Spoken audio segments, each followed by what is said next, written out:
So I watched the entire debate from bell to bell, so I think I'm qualified to tell you that it wasn't that great a debate.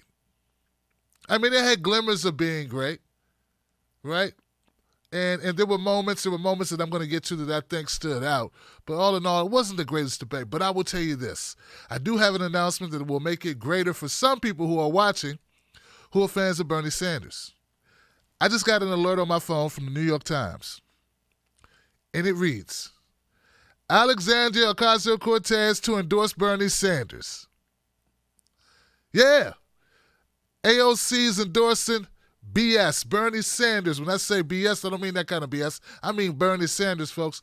So this is a big deal because we know that as of late, we know that Elizabeth Warren has been, really adopting a lot of Bernie's policies, speaking the language of populism, and look, it's not as if she never talked about populist ideas, but to this extent, to what she's doing now, unprecedented in her career. I've never seen her talk about corruption to the extent of which she's doing it now that she's running for president. And we all know she's got a plan for that, which usually culminates into something very similar to Bernie Sanders. That's why AOC ignoring all of that noise and saying, you know what? Bernie's my guy. I respect Bernie. I support Bernie. That's who I'm going with. That's a big deal, guys. This is huge, all right? This is huge. Now, expect her to catch a lot of flack for not doing something different, but I think she did the right thing. Bernie Sanders inspired her to begin with. Anybody knows AOC's story, you'll know that she was a big-time Bernie supporter back in 2016 before she won her seat in the House there. So this is in Congress. So we know AOC, before she became a lightning rod in politics, this is what inspired her. And I guess that inspirations continue to light a fire in her, and that's why she offered her endorsement today. It doesn't really go into too much detail.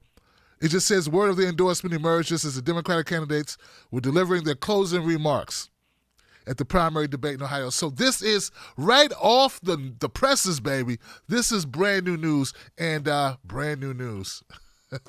It's a big deal, okay? It's a big deal, all right? Because I'm sure that Elizabeth Warren would love to have that endorsement, as would, actually, no, I don't think everybody would let her have it, as we're going to talk about tonight. So, guys, look, this debate, let's put up on the screen. I think I know I have an image of the debate order. Let's see what we got here. There we go. So, here goes everybody who participated in debates, and we can run it down. We can run it down to how folks did. Okay, first of all, guys, let's make it clear here. Let's be clear. Let's be really, really, really clear. Let's be clear. I was tweeting the whole time, guys. I was talking. I was moving back and forth with people on Twitter, having my say. There was so much to talk about. One of the things that jumped out to me, I don't know about you guys, but I know they say that Joe Biden is the leader, the front runner. It was very clear if you watch this debate, nobody thought so. Nah, nobody thought Joe Biden was the leader. In fact, leader, if he was actually the front runner, all the heat that Elizabeth Warren and Bernie Sanders got, he would have got his share of that. People pretty much ignored Joe. Yeah, they act like Joe wasn't even there. They just pretended like, let's just leave this guy alone. This guy is he's a paper tiger. Shout out to Bill Burr. The guy is a paper tiger. He's a leader on paper. But down in the trenches, where he counts on that stage tonight, all the incoming was reserved for Elizabeth Warren and for Bernie Sanders. Nothing for Joe Biden. In fact, people started sounding more like they were coddling Joe than anything else. So I think it's very telling, because it was only like a month ago, less than a month ago, all you could hear about was how great Joe Biden was, how he was inevitable, how he was so electable, how this was a foregone conclusion. You are an idiot if you don't go with Joe Biden. He's your guy. Now, I've been telling people this from the beginning. They keep telling you that black folks in South Carolina and other locations where black people hold significant numbers, that they're so in love with Joe Biden. No, Joe Biden has name recognition, and his proximity to the first black president carries a lot of weight. But nobody, and I mean nobody, wants to bet on a loser. And if things continue the way they are, that's exactly what Joe Biden, he's reeking of he's going to lose. He's reeking of he's not the guy to go with. That will have a trickle-down effect that will impact black voters, as it will impact white voters, working-class voters. Joe's demographic are working people. They don't got time to just throw their vote away, right? Working-class people, see, here goes one of the things people need to realize. There are people who are doing very well in this economy. Those people have a lot of investments, a lot of stocks, bonds, things of that nature, okay? Those people are doing well under Donald Trump. But the people that Joe Biden, his constituency, are not those people. Joe Biden basically attracts the same people that Bernie Sanders attracts. Working class people with moderate incomes to living just beneath or around the poverty line. That's the working core. That's the core demographic for Joe Biden. All the numbers bear it out. Those people don't have time to play games with you if they don't think you're going to win. All right? So I think tonight was a big deal for Joe Biden. Joe Biden had a lot to prove tonight because he needs to stop the bleeding. And there hasn't been a profusely wound that's been gushing blood up under the ceiling and all over the room. This hasn't been a Texas Chainsaw Massacre situation, right? This isn't so. But what Joe Biden has been doing has been in a constant stream. He's been losing blood in his campaign constantly, okay? So tonight was very important for Joe Biden. It was very important for Joe Biden to come out and do strong. And I don't think he did strong, Johnson. I think he did not so great, okay? We're going to get to exactly what he did that was not so great, but he did not do great. That's what you need to know to begin with. He did not meet expectations. No one expects Joe to come out and kill it, but he need to have a very strong performance in order to slow down Elizabeth Warren. And the reason why I know I'm right, the reason why I don't need to be on CNN or MSNBC or any of these other cable news networks to tell you that I'm right about this is because it's evident. It's evident because Joe Biden was aggressively going after. He aggressively went after Elizabeth Warren and Bernie Sanders. Now, guys, if you're the front runner, right? If you're the front runner and you are good, everything's fine. You don't have to risk running into a punch, right? Get what I'm saying? Like a boxer. Look, guys, I don't know if you guys know boxing, but like Floyd Mayweather, Muhammad Ali, some of these boxers are really good at defensive boxers. They don't get beat up a lot. Their whole thing was don't get hit. Sugar Ray Leonard was one of these guys, right? So your whole idea is not to consume a lot of punches. You get hit with anybody can get knocked out. You get hit with the right punch. And one way that you can lower your chances of being able to avoid punches, if your ass is running after, if you are being the aggressor, if you are running after. And what Joe Biden do, guys?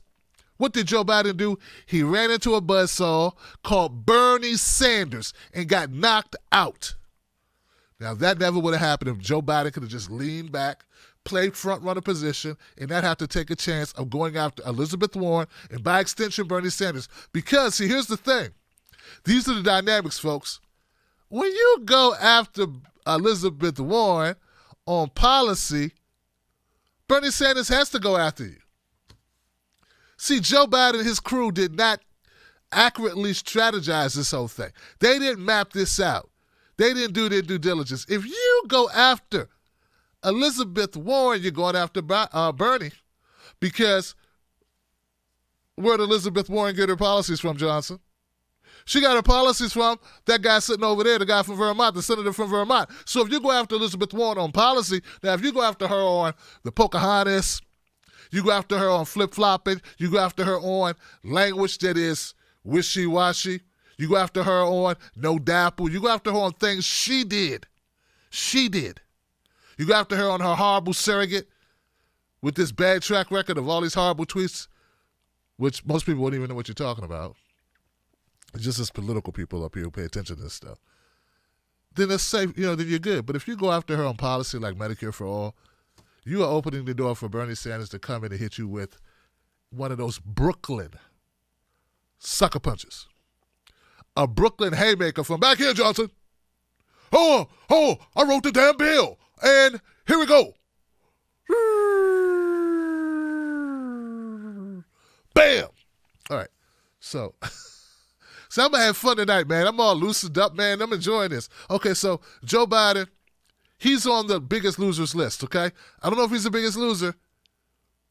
He had to lose. He had the most to lose. Keep that. No, actually, he did not.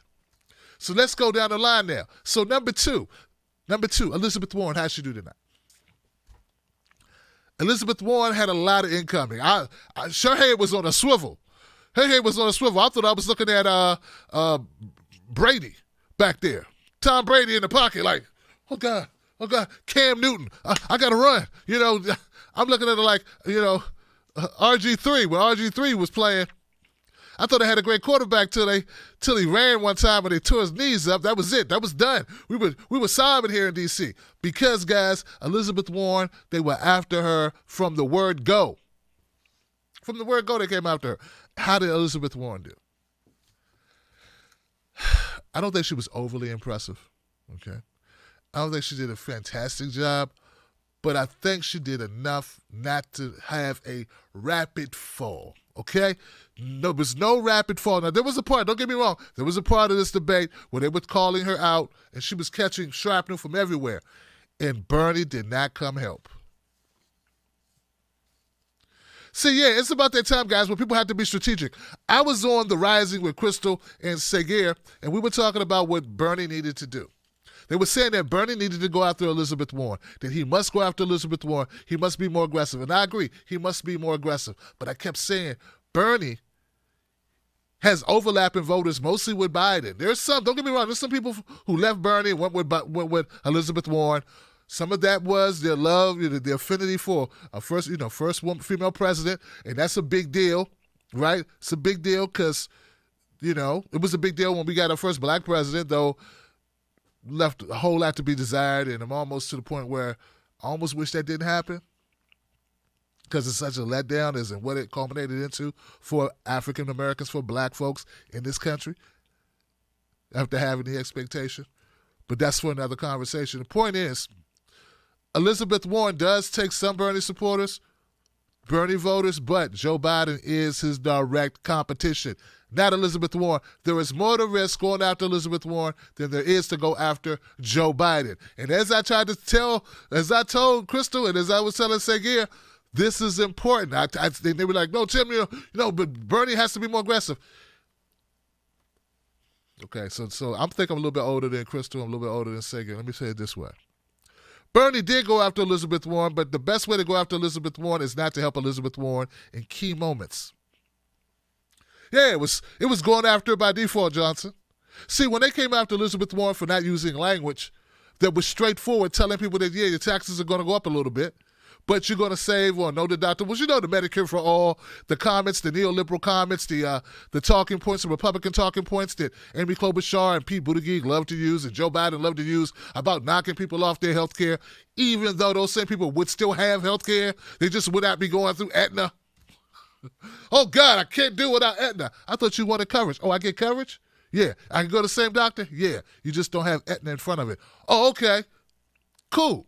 All right, screw Aetna. I never met Aetna. Does she bake cookies? See, nobody cares about Aetna. Nobody cares about Blue Cross Blue Shield. We care about our doctors. We care about the ease of access. We care about proximity to our doctor's office. We care if they can give us an appointment. We care if they're going to knock us off for some pre-existing condition. But nobody cares that the name of it is Blue Cross Blue Shield. And plus, how many people get to choose which insurance program your job picks up? Because most of these people got their insurance through their job. Their employer picks who their provider is, not them. Okay? So this whole thing is a fallacy, but that's for another conversation. The point is, guys, and I want to make sure we're really, really clear. We're really, really clear. Elizabeth Warren would not answer the question that you would have to raise taxes. Even though she could very simply say, hey, taxes go up a little bit, but you save money because there's no deductible, no co-payments. All that is done. But she wouldn't say it. So what happened? Bernie didn't help her. Bernie let her sit there and frail around while people came at her with this, why don't you use the language? Amy Klobuchar called Elizabeth Warren a liar, basically. She didn't say, you're a liar. Well, she doesn't talk like that. She just talks like this. I don't understand why you won't talk. Why won't you tell the people what's going on?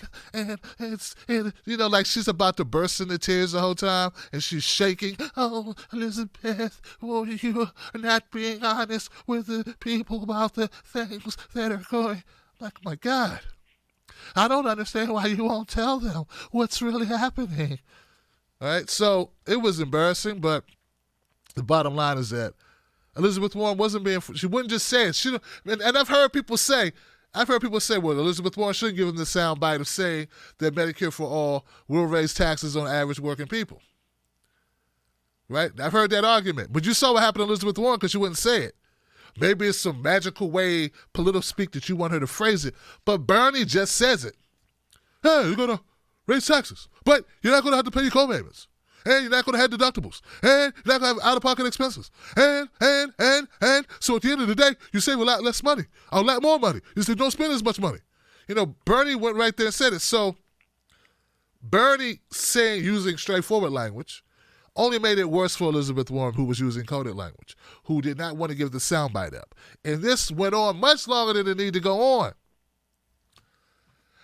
But at the end of the day, how did Elizabeth Warren do, guys? She was strong, and as strong as she could be, I think. I think Elizabeth Warren is not used to being in that position. I saw a couple of times when she got a little flustered. I mean, they were coming at her.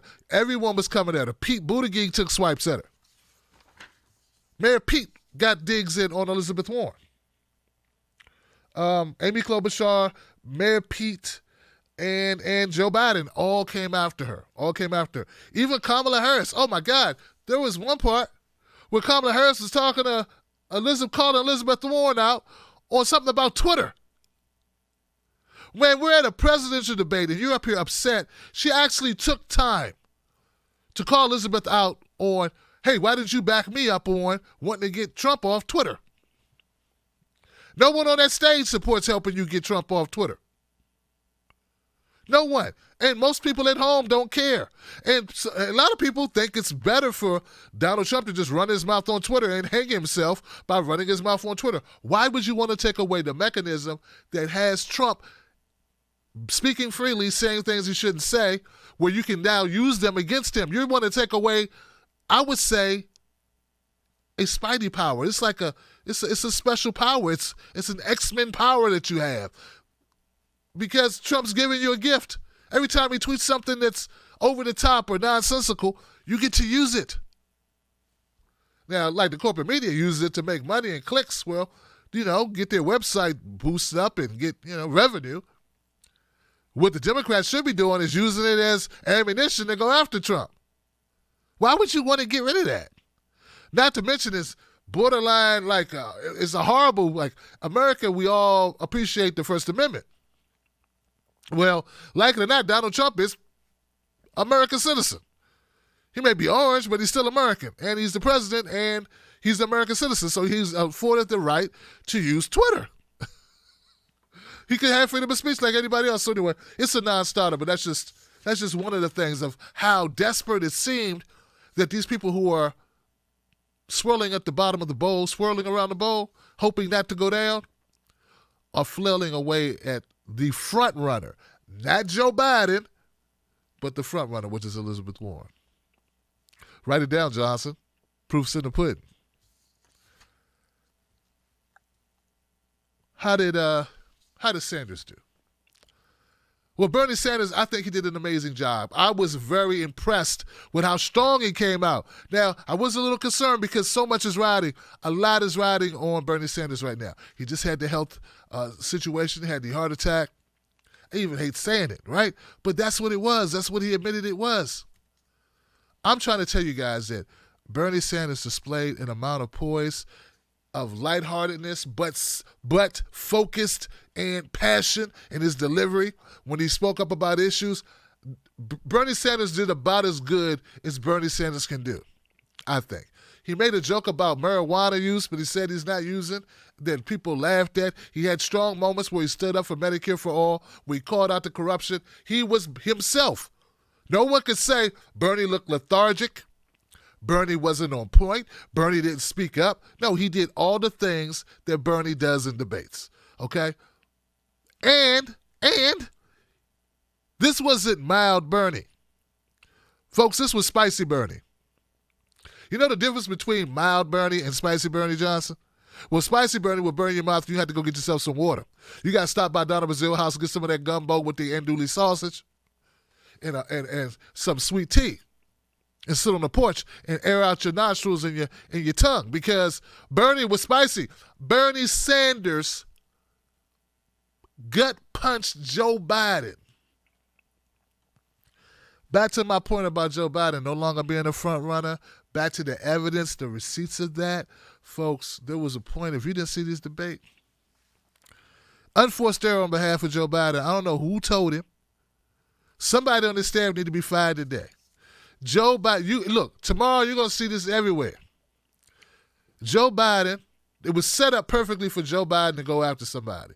It was the third quarter, the last quarter, right? And they just the moderator just gave him an easy thing, like, Joe Biden, what is the differences you see yourself, between, the front runners, and you differ on issues and different ideas or whatever. So they set it up for Joe Biden to go in on Bernie and Elizabeth. And Joe Biden tried to do the, oh, shucks, I'm a good guy, I don't want to say anything. Well, let me just say that I don't think that there's anything anything wrong with Bernie and Elizabeth, and that they're both good people, and that they both are, strong Americans. But we do differ on some things, but they're really good people, and and this thing about Elizabeth, and he started meandering around, and then he got to it. He said, I'm the only one up here who's actually done anything that's actually helped anybody. I'm the only one up here who's actually done anything big. I haven't got any big things done. These people haven't done anything. I've done everything. I am Joe Biden. I forget what day it is. I don't know if I've got underwear on, but I'm Joe Biden, and I'm up here talking, and I'm saying stuff, and is it time for me to be quiet? Okay, I'll be quiet. Am I going over my time? I don't want to go over my time. I'm going over my time. What day is it? Is Barack in the house? Hey, Michelle, how you doing? Hey, is Oprah here? I don't know. What we going to do? Okay, are you the president? Oh, no, you're not the president. I thought you were the president, Bernie. Are you the president? Oh, you're not the president. Okay, so I was just talking. Okay, want me to be quiet? Okay, I'll be quiet. But anyway, when he said, which people could have laughed off most of Joe Biden's speech, he would have let it go, but he said he was the only person that did anything big. He kind of tried to focus it on Elizabeth Warren. He turned to her when he said it. He forgot he was invoking Bernie as well. And Bernie's a little bit more seasoned. Maybe he got 20 more years of experience as a politician under his belt than Elizabeth Warren. He doesn't shake when he talks. He doesn't get as flustered. Bernie Sanders saw Joe looking at Elizabeth Warren like he did something.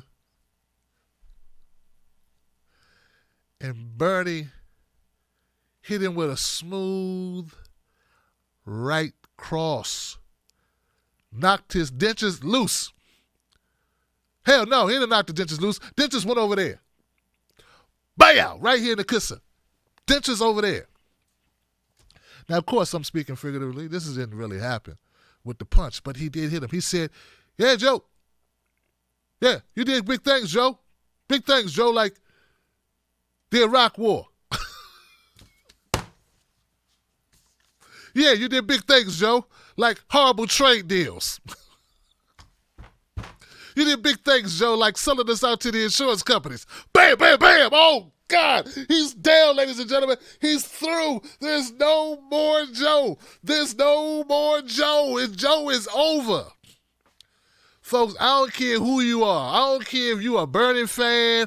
As long as you're not a Joe Biden fan, you watch that moment. And you just, a thing of beauty. Give me a pack of cigarettes, please. I just got to smoke a cigarette. That was so good.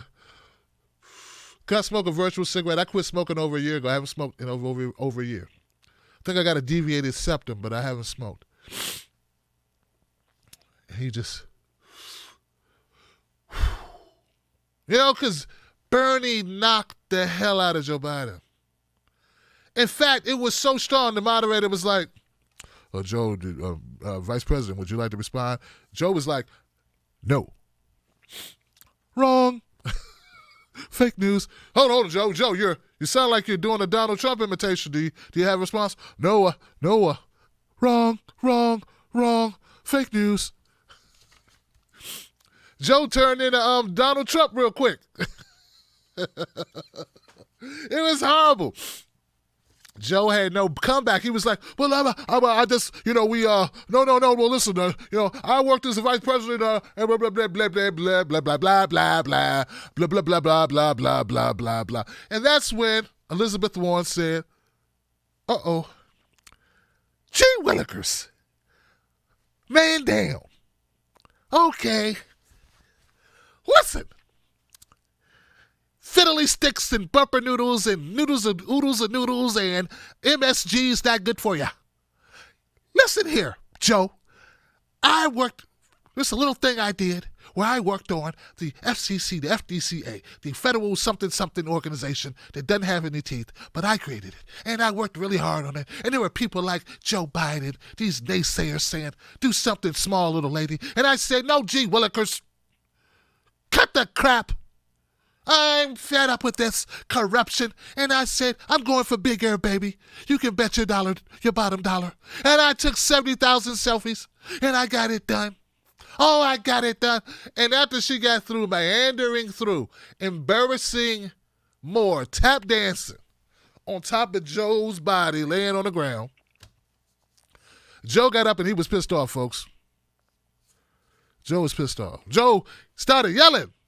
Yeah, I'm telling you guys, you got to watch. Joe was like, hold on a second. I helped you pass that bill. You selfish Kentucky Fried Chicken eating weirdo Aunt Jemima, Aunt B looking from the Falcon Crest watching Mama Marmalade, Tina Turner standing wishing Sissy Spacek, Casey Affleck, Ben Affleck. I don't know what you are.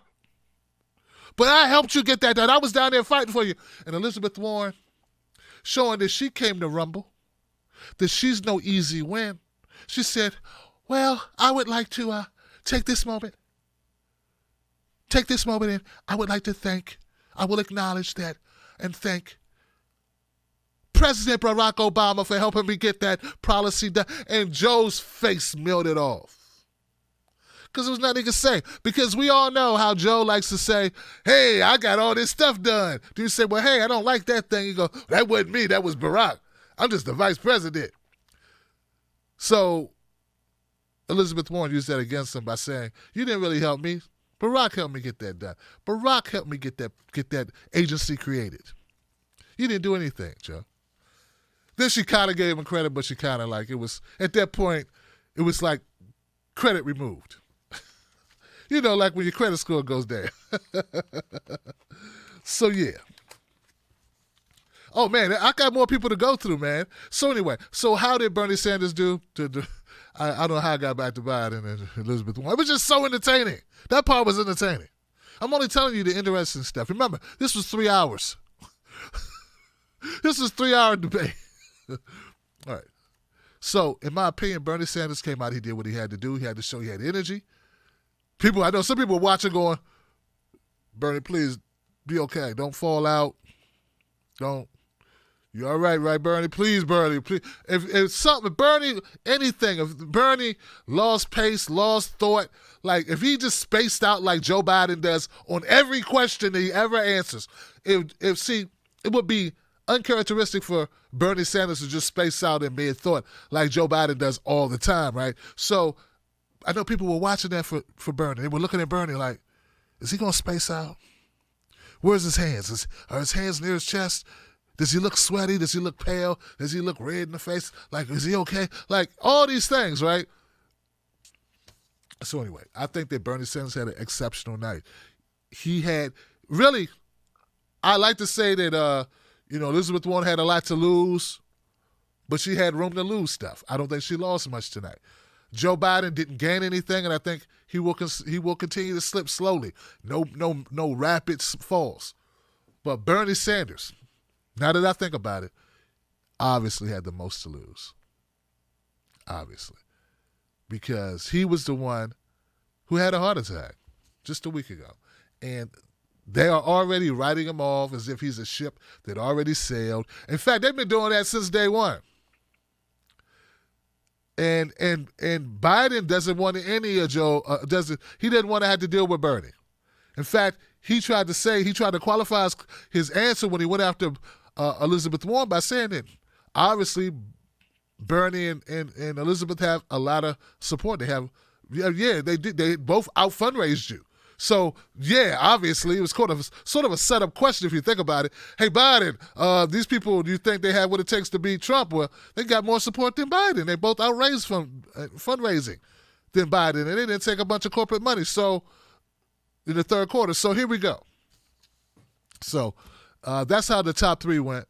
And now we can get on to some stuff that was a little bit more fun because I'm really tired of hearing Pete Buttigieg tell us his canned lines that he's rehearsed in the mirror while he's beat himself about the back with a belt with studs in it. Like, I don't know what he's doing to himself to be able to recite these lines, but they all seem canned. They all seem well rehearsed, right? Over-rehearsed lines that Pete Buttigieg uses, okay? And I could say the same thing about many other candidates, but to me, it's like Pete, and here's the thing. I could be wrong. Pete could be making this all up as he goes. He could be ad-libbing, but he's so smooth in his delivery that it seems like it's rehearsed lines, like he's held his hand over an open flame and recite the lines. And as American, as American, we have to all win together in the divisiveness of Donald Trump. The divisiveness of Donald Trump is causing a fracture in our society that is intermittent in its destruction of our division. Divisiveness is the destruction of our fabric, the very fabric that binds us together. We need to lean into one another, not lean away from one another. That's what it seems like Pete's been doing, but he's so good at tonality and pacing of his answers that it seems like it's all scripted. One of the things I sent out in the tweet about Pete Buttigieg was I feel that Pete, he has the veneer of being progressive because people look at him, he's younger, good-looking guy, younger guy, because of his sexual orientation, people just automatically think progressive. Nah, he's not progressive just because he's a gay man. He can be conservative. It's not, the two aren't mutually exclusive. He could be that. So there are a lot of people who support Pete who just assume he's progressive because he talks in platitudes or whatever about making the country better and all this stuff. But the reality is Pete Buttigieg has more in common with a Republican, more in common with a Republican light, conservative, moderately conservative Democrats up there like Amy Klobuchar than he does with Bernie Sanders, even, God forbid, Elizabeth Warren. That's the reality of Pete Buttigieg. There are people who have deluded themselves. Folks, they have deluded themselves into believing that Pete Buttigieg is some type of maverick, some type of revolutionary, some type of change maker, rainmaker, a change agent for our politics today. He is not. His sexuality is. His policies, what he brings to the table in his rhetoric is Hillary Clinton with a slight upgrade. And that's not what the country needs. That's not going to excite everyone to come out. I don't know in what world people think it is, but it will not. And it was on display tonight because Pete was on the opposite of Bernie and Elizabeth the entire night. When he wasn't going after Beto, what was he doing? Going after Elizabeth, going after the progressives. And it's not just him, it was Amy Klobuchar as well. What were they doing? Were they going after Trump? No. Were they going after the corruption in our system? No. They were going after progressives. And that's why when we say, and if you listen closely to progressive commentators, we say that the Democratic Party is more comfortable with another 4 years of Donald Trump than they are with a true progressive in that office. Believe it. Because Pete listens to big money interests. Pete is donor. He's a donor baby, okay? That's what he is. He's in talks with Hillary Clinton, as is Elizabeth Warren. That's who he met with at Martha's Vineyard before he even announced he was running. A bunch of Clinton supporters and donors, ex-Clintonites. That's who he rolls with. So don't think that when you listen to Pete, you listen to all those donors. When Pete's talking, Hillary's talking. Okay? Big money's talking. Wall Street, pharmaceuticals, that's who's talking. Fossil fuel industry, that's what's coming through Pete's mouth. So when he uses flowery words and uses platitudes, they mean nothing if you don't have the core, if you don't have the courage of your own convictions, whatever those are. And the problem with Pete is we don't even know what his convictions are. But we want to talk about convictions. We can talk about mass incarceration in his city. What is it? I forget where he is now. Mayor Pete. Somewhere in the Midwest where, black people catch hell. But anyway, someone knows it. Put it up on the screen. So, at the end of the day, Pete Buttigieg just was unimpressive. I think it showed, and I think it was very clear. I think people need to realize this because I'm glad it's getting down to the point where now we see exactly who people are. There's no more games being played. We see, this person's showing their true colors. Pete's not a progressive. He can stop hiding behind the veneer of progressivism. He can stop pretending. People with eyesight, hearing ability should be able to ascertain that Pete is not a progressive. He is not. I question how liberal he is. Just because you gay, just because you, have a couple of ideas that may be a little different than the average conservative, moderate, Hillary Clinton, Amy Klobuchar type, you're not that far removed from them. Everything is about incrementalism, to the point where he was upset that just because I'm a moderate and I'm incrementalist doesn't mean I don't want change. Okay, Johnson. And if you want to change this system and you're not fired up about changing that system, if you can't go on a world stage and say, this system is jacked, it needs to be changed, then you'll never have the energy. You'll never have the stick-to-itiveness. You'll never have the hard-headed stubbornness to actually get it done because you're going to face so much resistance in your party, outside your party, in the media, that you have to be totally committed. And if you're not, it's not going to work. That's the same knock we have on Elizabeth Warren. Now, Andrew Yang had a good night. Andrew Yang had a good night. You know how I know Andrew Yang had a good night? He had a good night because the Yang gang was on fire. They were tweeting at me and stuff.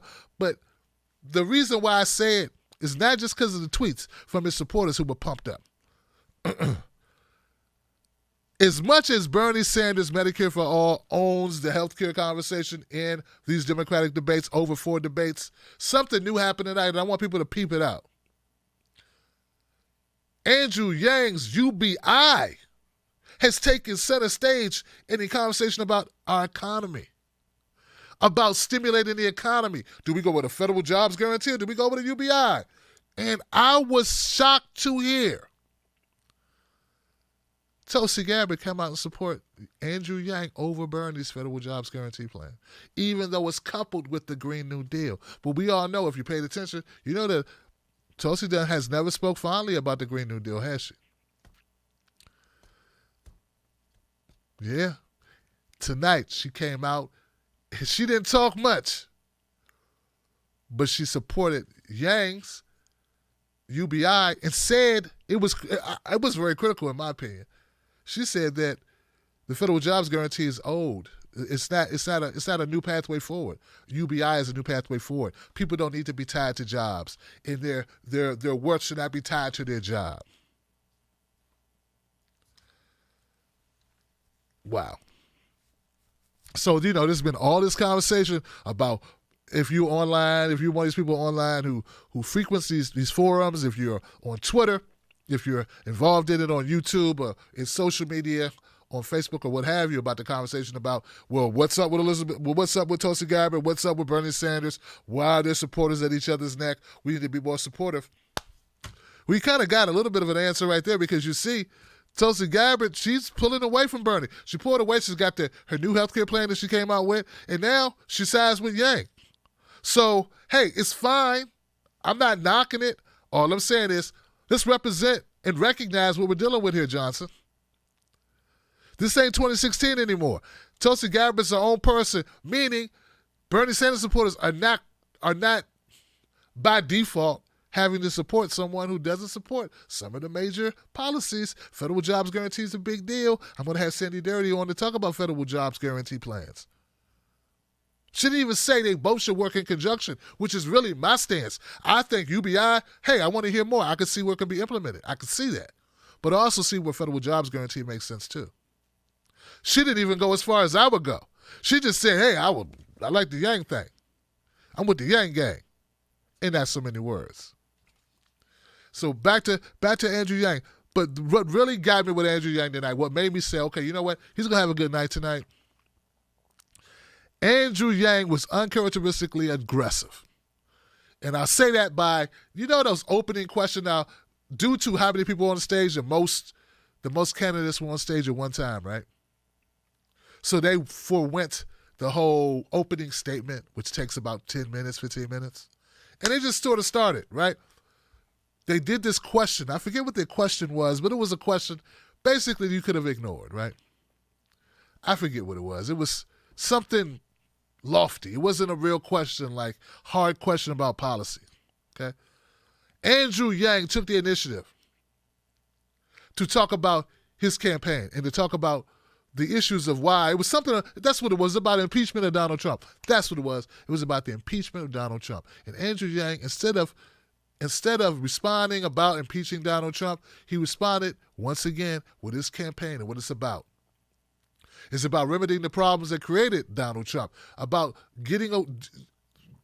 bringing forth solutions that created the conditions that made even a Trump presidency possible. So I said, Johnson, Andrew Yang came to play. So you like whatever people think about Yang, tonight Andrew Yang was aggressive. He came out the gate. And then I heard a couple other people go, hold on a second, I want to say something different now. I don't want to just talk about Trump and impeachment. We've been talking about that in the news for the last week and a half. And it was like, too late, we're moving on. Because Andrew Yang took the first bite at the apple and jumped out. And I think it helped him. Now, I haven't had an opportunity to look and see how people went with the search results or who's trending on Twitter or on Facebook or across the internet. Haven't looked yet, but I got a feeling that Andrew Yang did pretty good. Okay? All right. Let's talk about, I did a video about Amy Klobuchar, right? And I've been covering her. I'm one of the few people that I think who have tried to cover her because, not because I see her as the threat, but because I think she gets a free pass. And she has not had the same amount of scrutiny that, say, Kamala Harris has had, or the same amount of scrutiny that says that Joe Biden or Bernie Sanders or Tulsi Gabbard or many of the other candidates that are in this race. Save for Julian Castro, I think that Amy Klobuchar has been flying beneath the radar. Well, if you go to my YouTube channel, you'll find that I did cover Amy Klobuchar, and I talked about a prosecutorial record, issues concerning her that go back to when she was a prosecutor in Minnesota, okay? Here's the thing. She recently went on to Bill Maher, Real Time with Bill Maher, like really recently, like last week, and for some reason, she came into this thing energized. She believed what Bill Maher was telling her. It pains me to say, I think there's some people going to think that she's viable. I don't think she's viable. I think that she is someone I would never consider voting for. I think that she's full of hot air. She uses the same old talking points, talking about her father's alcoholism at 90. Look, if your father's 91, how horrible can his story be? He's 91. My birthday died at 62. That's a horrible story, Johnson.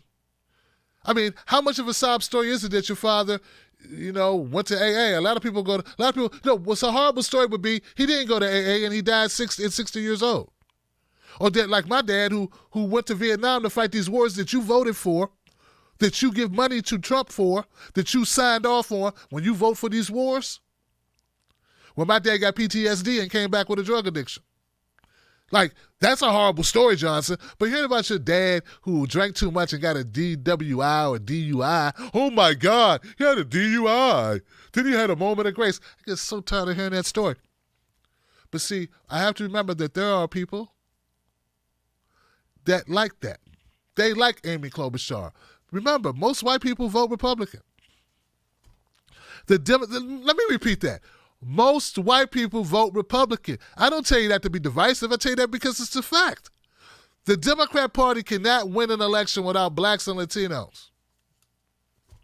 And some Latinos are counted as white. So, look, this is the reality. So the fact that Amy Klobuchar is polling at, like you thought Pete Buttigieg was polling badly.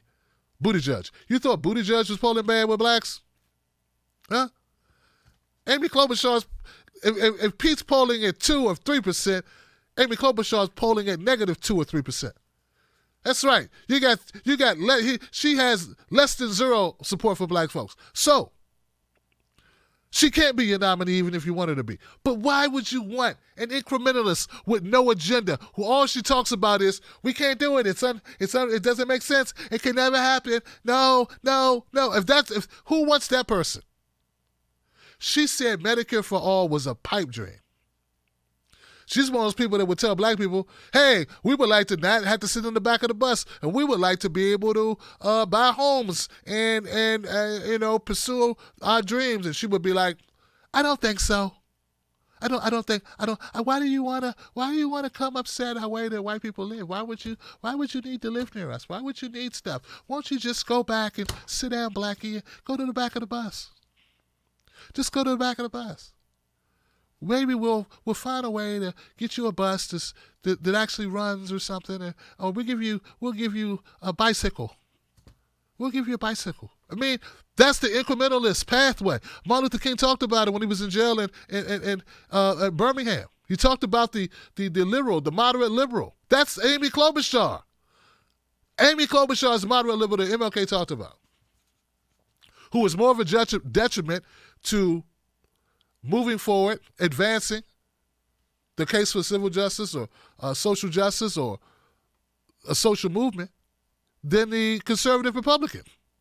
You're looking at it as Amy Klobuchar. And for some reason, Bill Maher thinks she's great. And tonight, she came in spunky, talking. There was one point where we got on foreign affairs, a conversation with the foreign affairs. They're talking about Turkey. They're talking about the Kurds. They're talking about Syria. And somehow, just to have something to say, Amy Klobuchar invokes Israel. That has nothing to do with it. Just brings it up. It had nothing to do with the conversation. Just has something to say. She calls Medicare for all a pipe dream. And she throws cold water on anything that is remotely progressive. And her big claim to fame is, I can get Republicans.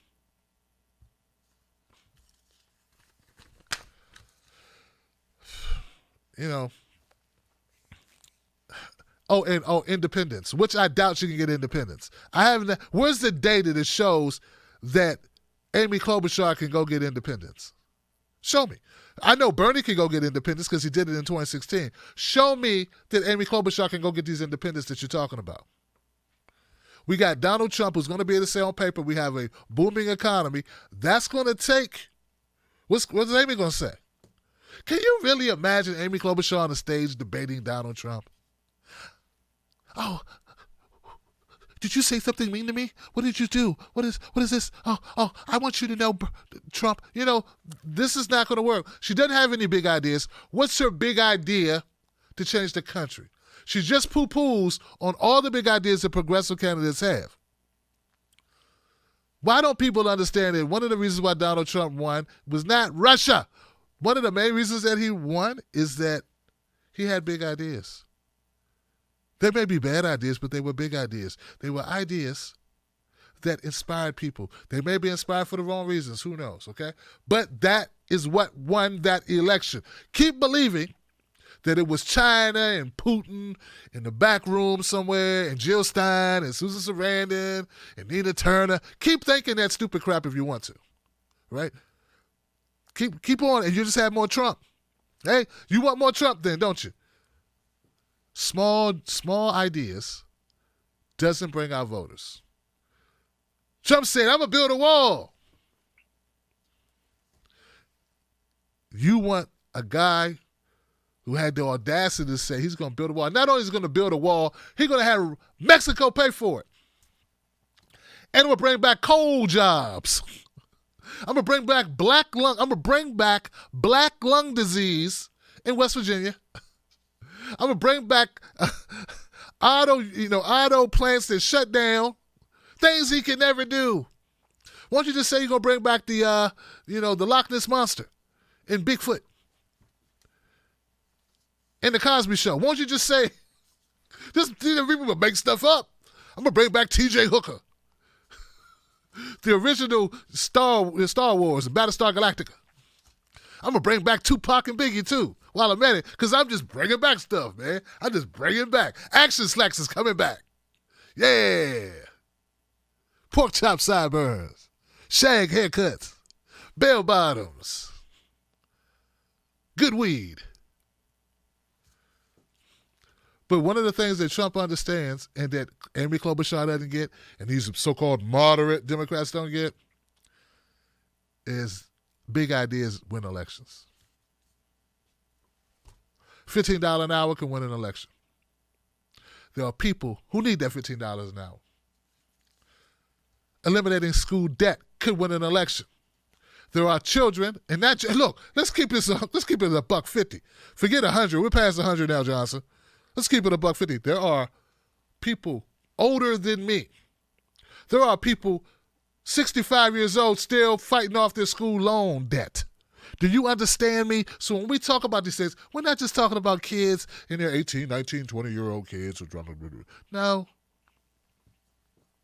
Well, that's enough time I spent on Amy Klobuchar, but I just want you to understand she is a representative of a type of politics in the Democratic Party that is a stinker and a loser. And for some reason, we got this milk toast. And what it really is are people who are doing so well that they really don't need their politics to be radically or fundamentally changed. They need things to stay pretty much the same. They run for the president to be quiet. Him and his wife look cute, and they go up on TV and they say things that are unoffensive, and we just keep things going pretty much the way that they are, so that they don't have to feel embarrassed when they go to cocktail parties with their friends from other countries. And that's really what it's about. So always remember that when we're out here and we're like really concerned about politics, we're from a group of people where these things impact us, where it matters. These people who support people like Pete Buttigieg and Amy Klobuchar, and to a lesser extent Joe Biden, because Joe Biden has some, like I said, some blue collar people, voters, unions, or whatever, who, for whatever reason, there's some black folks who are, middle income or lower, who are actually supporting Joe Biden because of name recognition. But those people mainly that support these candidates, like Amy Klobuchar, like Pete Buttigieg, Cory Booker as well. You can slide Cory Booker in there because he ain't a revolutionary. They do so because they're comfortable enough. They have cushion from real world issues. They're not the ones living paycheck to paycheck. They can survive a $400 emergency. Those people are not worried like you are worried. Get what I'm saying? All right. How she do that? Having said all of that, I think she did pretty good for her. She did better for her than she's ever done before. And to me, it was still whack as hell.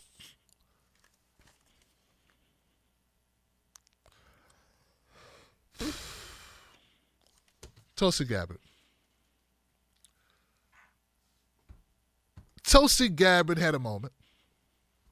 I got to admit, I expected more. But didn't we all? Didn't we all expect more? Like most of us. Most of us expected more. We're so spoiled that Tulsi Gabbard's going to go in there and knock somebody out. She had an almost opportunity, though, didn't she, Johnson? Oh, yeah, like, who was that who was running their mouth? And Tulsi was like, oh, I'm about to punch you in the mouth. Was it Pete Buttigieg? Yeah, it was Pete Buttigieg. And Pete Buttigieg had to keep talking to avoid being Tim Ryanized. Yeah, he kept talking like, oh, I'm in trouble there. Oh, I got to keep talking. Let me keep talking. Let me run out the clock. Because Tulsi was like, hold on a second. Wait, hold on. What you're really trying to say is we just stay in perpetual war in Syria in order for you to be happy. Is that what you're saying? People are dying when we do that. Do you realize that that's really what's going on? Is that really what you're saying, Pete? Oh, that's not. And then the moderator bailed him out. Oh, let him respond. Because Tulsi Gabbard was up on the grassy knoll.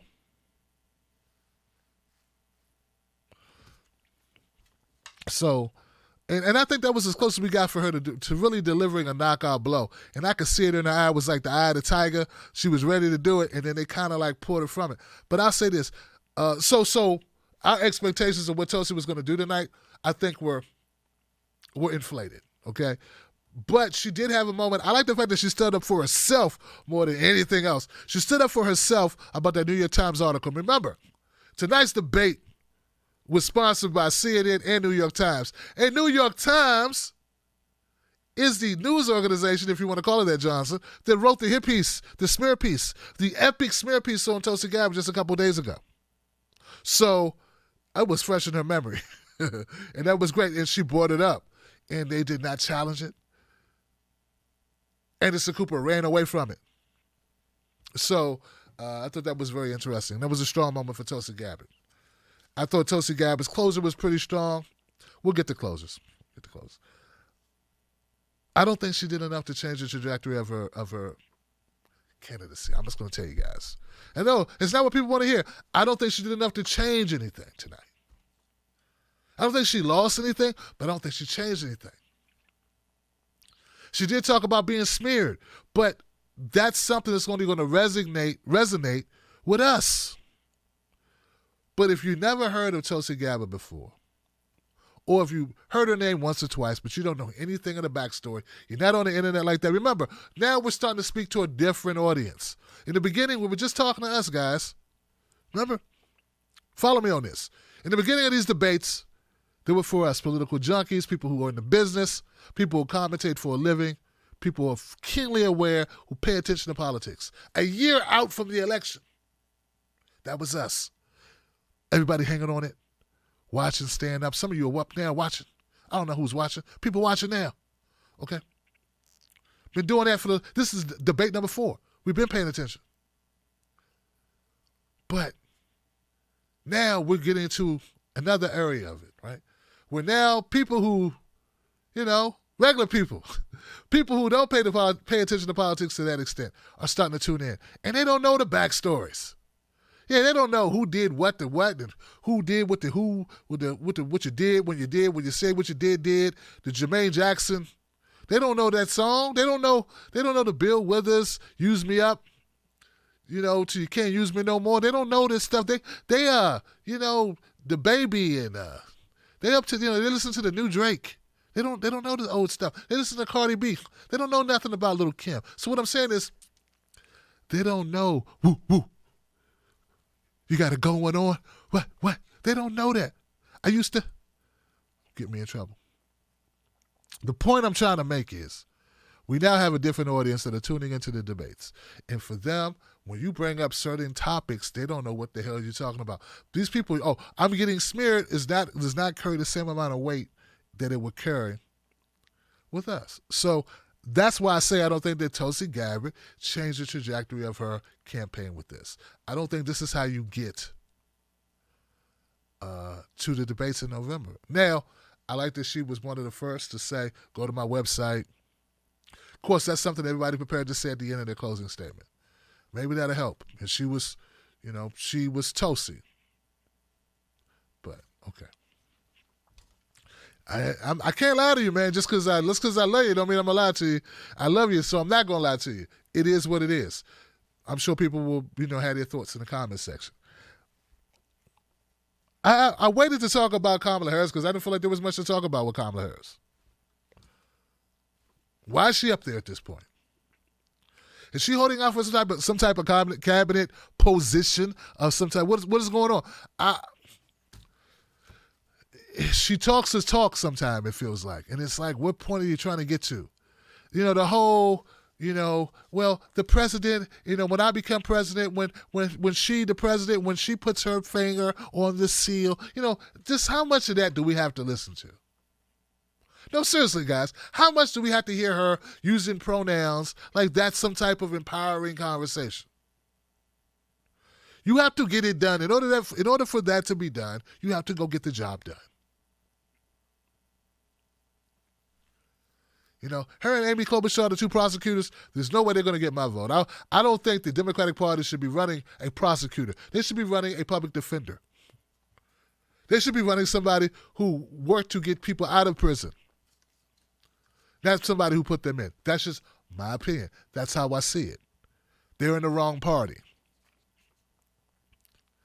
So there isn't much to say about Kamala Harris because she had enough tonight. She did not change the directory of her candidacy. Did she have a game changer? Remember, this thing is moving along, guys. It's time to Put up a shut up. It's time for people to take their ball and go home, or to go big or go home, or something. Whatever little saying you want to use. What did Kamala Harris say tonight or do tonight that fundamentally changed her campaign that's going to give her a three-point bump? Now, she tried to come after Elizabeth Warren on Trump's Twitter account. Why didn't you back me up on Trump on Twitter? Because I'm not an idiot. That's why. It's a non-starter. No one cares but you, Kamala. And I'm glad she went after Elizabeth Warren. But not on Twitter, not on Trump's use of Twitter. What good would it be for Elizabeth Warren to support your use of getting rid of Trump, your thing about getting rid of Trump on Twitter? It's not going to happen, and it'll just be adopting a losing deal that helps you. It helps her not. She don't need you, Kamala. So why would she support you in something you're doing? You're no longer a top-tier candidate.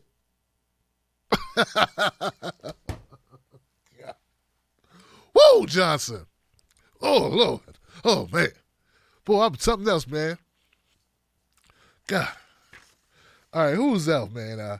Cory Booker. Oh, my God. Look, I'm going to tell you something. If you stand on a stage at a debate and you don't get to talk for 20 minutes, and finally you get to talk because 11 other people spoke, and then finally get back around to you, and all you can talk about is, well, listen, I don't understand why we're here sniping at each other. We should be all working together. And I've seen this before, where we spend our time, when I was in Newark, I was the mayor of Newark, and I saw this happen.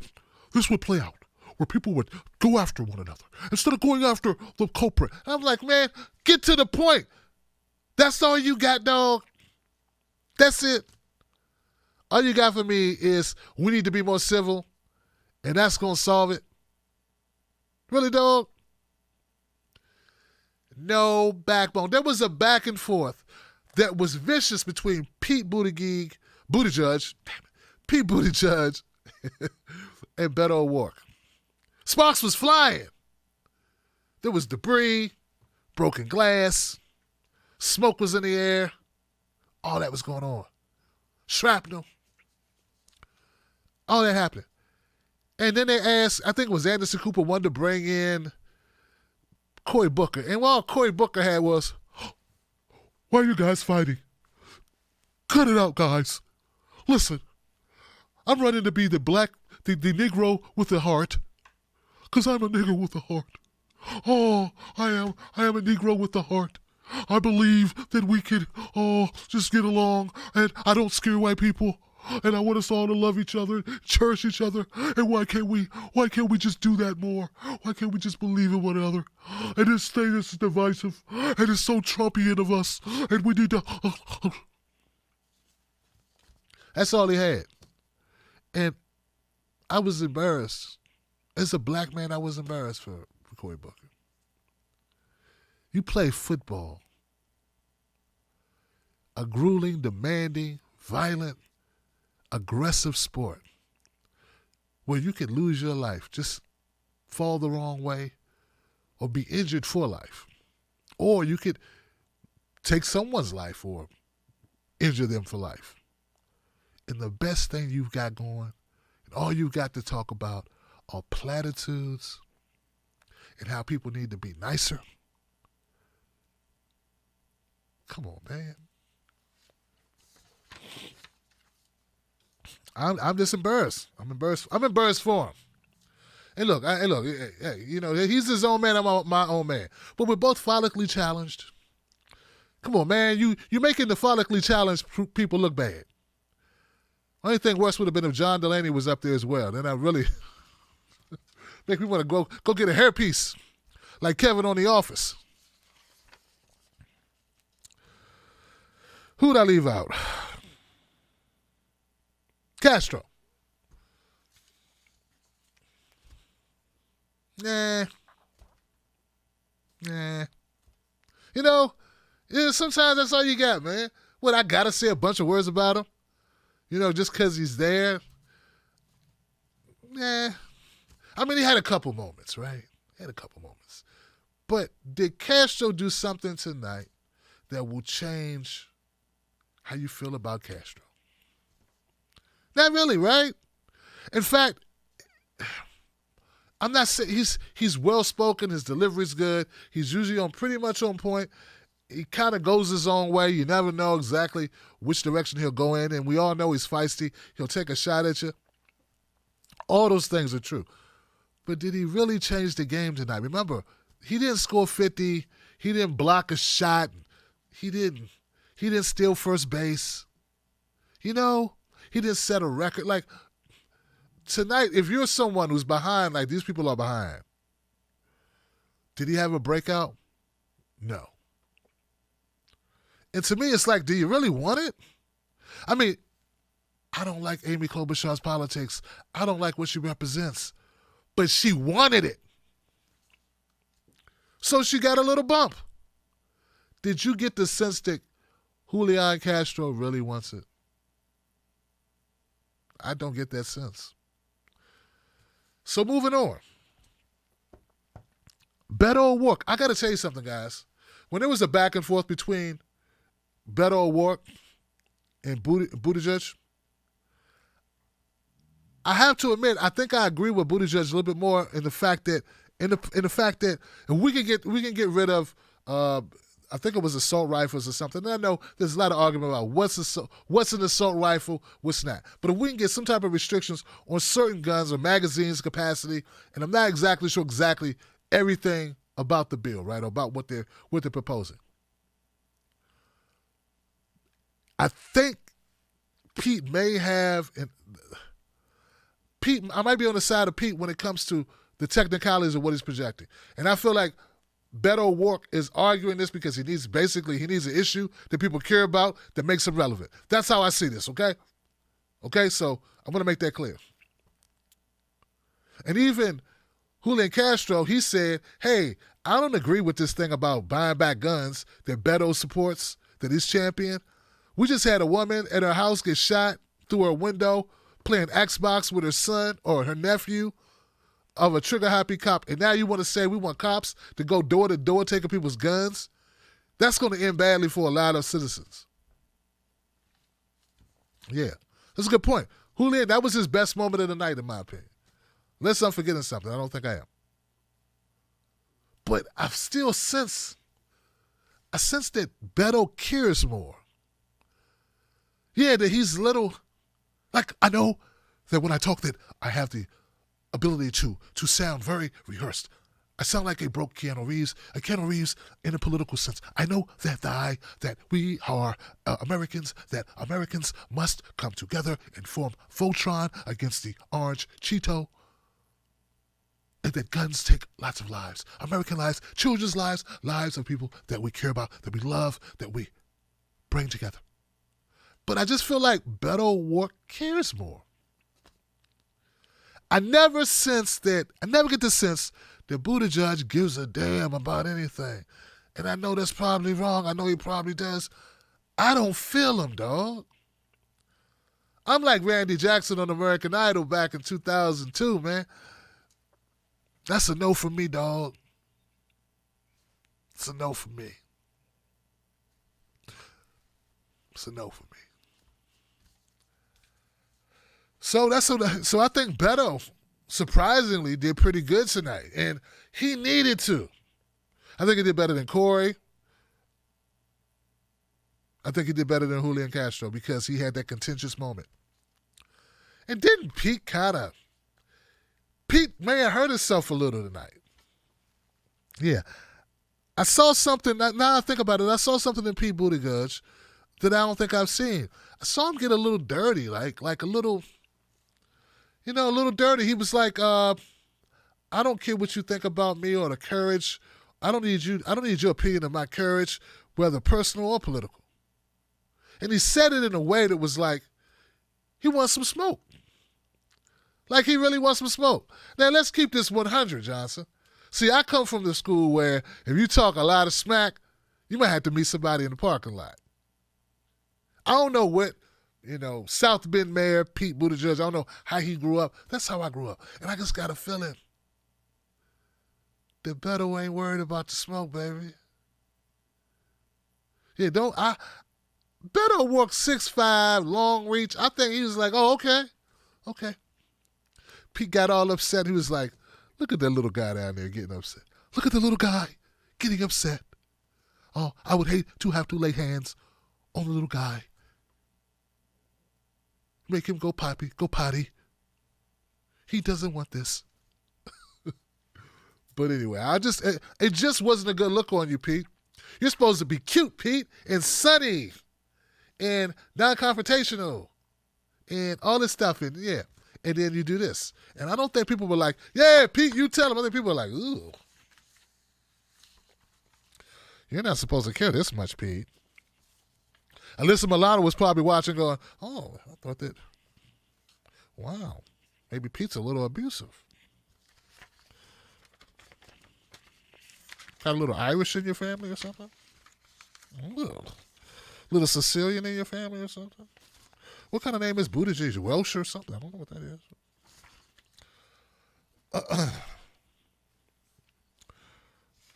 And Andrew Yang, oh God, I almost forgot this. I wrote this down. Andrew Yang got pissed off tonight. I have never seen Andrew Yang get upset before. Andrew Yang was ready to fight. I think Warren said something about his wife or something, and it wasn't like, hey, your wife sucks. Listen here, Andrew Yang. It was just like she was rebutting something Andrew Yang said. And I think Yang was like turning colors. It's like, hey, I saw a side of Andrew Yang I had never seen before. I've never seen Yang even the least bit upset about anything. They could smear him in the media, cut his mic, take his tacos or his lunch or whatever he's eating away or something. He would just be like, hey, hey, sometimes people do that to you, Yang Gang.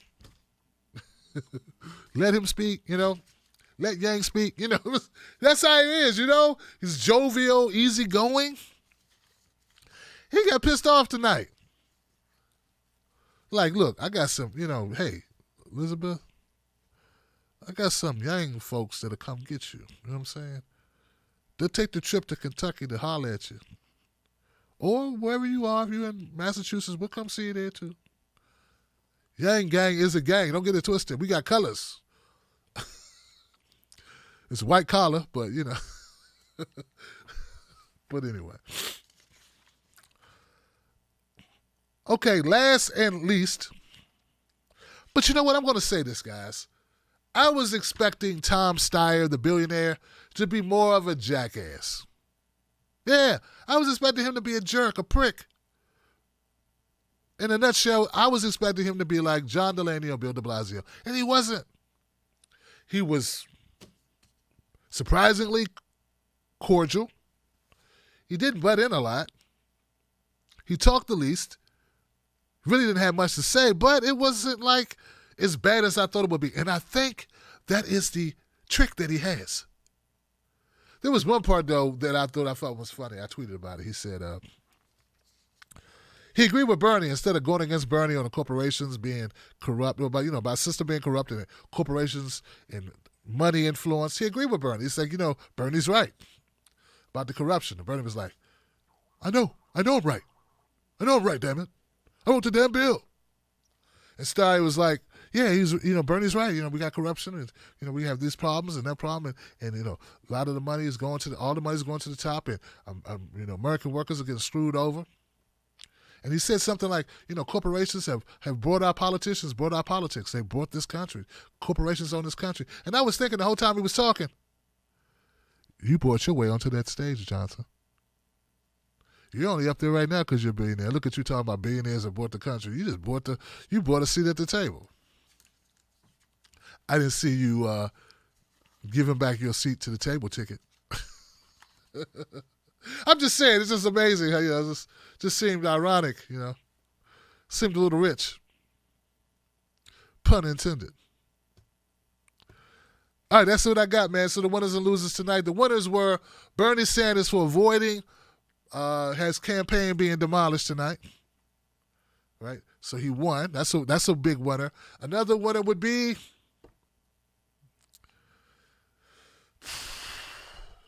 Amy Klobuchar. Amy Klobuchar emerges as Joe Biden's backup plan.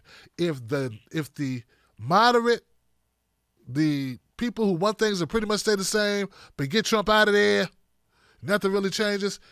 If you're looking for a backup plan to Joe Biden, Amy Klobuchar emerges that possibility that she could do that. So in that essence, we lose, but she won. So she's a winner in that regard. I think you could say Warren is a winner because she withstood without showing too much damage. Like, there's only so much damage you can take before before your game is over, right? So I think that Warren, with all the incoming she had, she wasn't that impressive, but she did not get knocked out. And when you're getting that much, when you're taking on that much damage or that many hits, and you still walk out on your own steam and no one has to carry you, no one's going, give me a medic, give me a medic, give me a cut man over here, get some smelling salts. When you can walk out on your own steam, upright, go get in your limousine and go, drive away. I think she did pretty good. So I would consider her a winner as well. Losers for the night.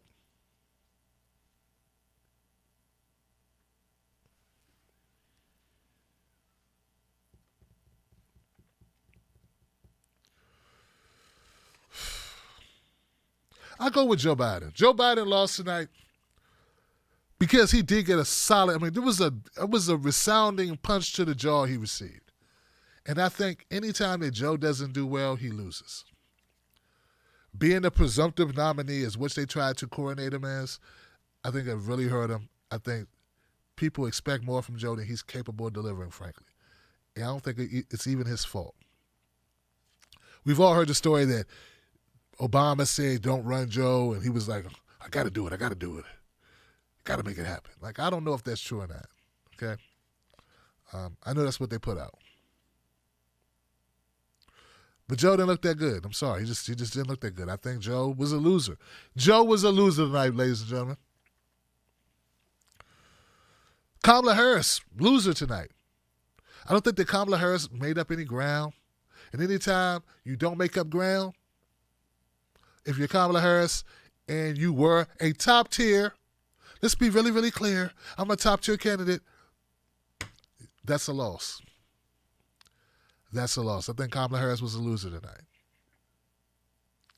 Joe Biden, Kamala Harris.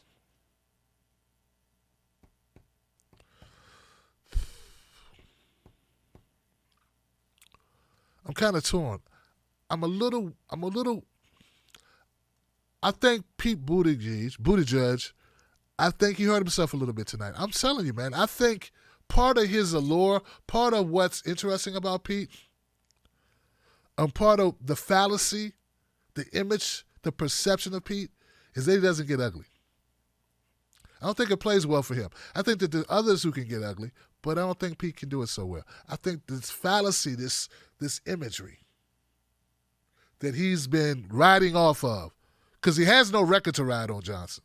There's no, look what he did. And when you bring it up, it's like, well, he's a mayor, and he hasn't been mayor that long, and blah, blah, blah, blah, blah. But black people hate him in South Bend. But no, you can't do that. Don't say that. You don't know him like we do. Well, how do you know him? What's he done that you know him? How do you know this guy? This guy on the world stage 2 seconds ago, and you go, you don't know him like we do. Well, from what, a speech? He's got a website. Shut up. I think Pete Buttigieg, to a lesser extent, he hurt himself tonight, and I would put him in the loser column because he didn't move up tonight. I think he lost the point tonight. That's what I think. People who did pretty well, I think that Andrew Yang, he did pretty well tonight. I don't know how much momentum he gained, but I think you would have to say it was a win because he didn't lose anything, and I think he may have helped himself a bit because he hung in. He hung in long enough. Unlike Booker, he did not mail in answers as much. It didn't feel like he was mailing it in. And he was more aggressive and he wasn't the person who spoke the least. So on those grounds, based on his visibility, the aggressiveness he had on a couple of questions, I thought he stood up for himself pretty well. And the fact that Yang got upset, I think people can deal with it a little bit more because I think it was about his wife. And I think it's a little bit different. So I think Yang was a winner in that regard. Not a big winner, not as much as Warren, not as much as Sanders, but big enough. Big enough. All right. People who stay pretty much the same, Gabbard, Castro, Steyer. In fact, Steyer may have helped himself a little bit. Just being on a world stage and not sounding like a lunatic and not being too abrasive, which I think is what he meant to do. And I think he did what he set out to do. So in that regard, he's a smarter candidate than people can give him credit for. Jay Vale said, Tulsi took too long setting up her shot at Warren. That's what it was. It took the fire off of it, didn't it? That's what it was. And you know what? That can happen. So, not to go too long, JV, but I've been and people notice I've been getting funnier and funnier as the year went on, right? Over the last 2 years. That's because I've been studying comedy. And one thing you want to do, use less words. And that works with anything, Johnson. Less words. Yeah. Benny Ford, Bernie kept his responses tight with bites. Yes, he did. I wrote the damn bill. And he was funny. He was lighthearted when he needed to be. He got passionate. And he forced the issue. Oh, man, thank you for saying that. What was it Benny? There was one part where they set it up for Bernie, right? Aaron Brunette, Bernie can sense we're going to talk about health. Because the opiate crisis was a question, right? And when it got to Bernie, they wanted to change it to make it about Bernie. Bernie jumped in front of the question. Took all of the steam. Did you see that? He took all the steam away from Aaron Burnett. And he owned it. He owned it. And he turned what could have been a very awkward situation where he would be on the defense as they question his health, question his ability to withstand being president, question his fortitude, right? He took that away from them and he turned it into a graceful moment, man. A graceful moment of class and appreciation for those people, everybody on that stage who supported him, who sent him well wishes while he dealt with his health crisis. And I thought, bar none, it was the best moment of the debates. Bernie Sanders showed his chops. Thank you, Benny, for reminding me of that moment. That moment was so epic, guys. Bernie Sanders made the moment of the night. And it reminded everyone that this is about something more important, that we are real people, that they are real people, and life is fragile. And it was a human moment. It was a beautiful moment, man.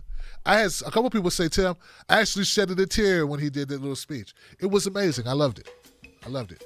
So thank you, Benny, for reminding me of it, my brother. B4 said, Tim, are Kamala and Amy competing in a crying contest? Amy's a crybaby, man. I swear, it's every damn time they speak. I'm drunk now, thanks to those two crybabies. They do cry a lot, man. They need to cut that out. That's not a good look. It's not a good look. Amy was crying about her dad who's 91 years old doing well. I don't get it. Nene says Pete speaks a dozen languages, right? So basically, he's fluent in Democratic language. Everything he says, he is parodying the establishment Democrats. Yes, he does. Thank you, Nene. Christopher said, Tulsi, most Googled once again. Well, hey, there it is. There it is. I tell you, man, she has a lot of opportunity because I think she's so new to the world stage. A lot of people don't know who she is. And let's just admit it. She's very attractive. She's well-spoken. She owns foreign policy. Owns it. And I think for the most part, I know the Democrats and the Republicans are trying to sell us on this idea that it makes more sense for us to stay in Syria. I think most Americans want us to get out. Most Americans want us to end all wars. So not only is she attractive, not only is she well-spoken, not only does she know foreign policy well, but she has the opinion that people favor. So she should be Googled. Thank you for that information, man. Christopher. Ivan. Say Yang Gang in the house. What's up? Cheers from Montreal. What's up, my man Malton in Montreal? Appreciate you. That's it. Wow. Good comments though, guys. Excellent comments. I'm glad to know I'm not the only one who watched this debate tonight.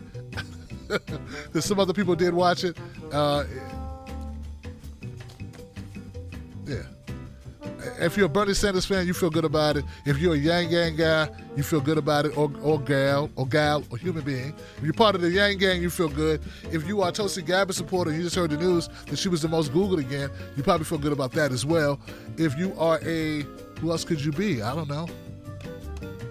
Yang Gang, Tulsi Gabbard, Bernie Sanders. If you're Elizabeth Warren supporter, or if she's your number 2, I'll say you probably feel pretty good that she was able to hang in. But you should be a little bit worried because she took a lot of shots. She might need to work on rebuttals. Yeah, rebuttals. All right, I'm Tim Black. I'll see you on the next one. Thank you guys for being here. Don't forget to subscribe, guys. Look, if you like tonight's show, you're going to love it because I do this all the time. Every debate I do this, but this is how I do my content. I don't mince words. I call it out, and you may not always agree with me, but you know what? You'll know that I don't have an agenda of for any candidate other. I'm a Bernie supporter, but I call it like I see it, and that's the way it goes. So that's what we do on this show. I love you. I'll see you on the next one. Peace.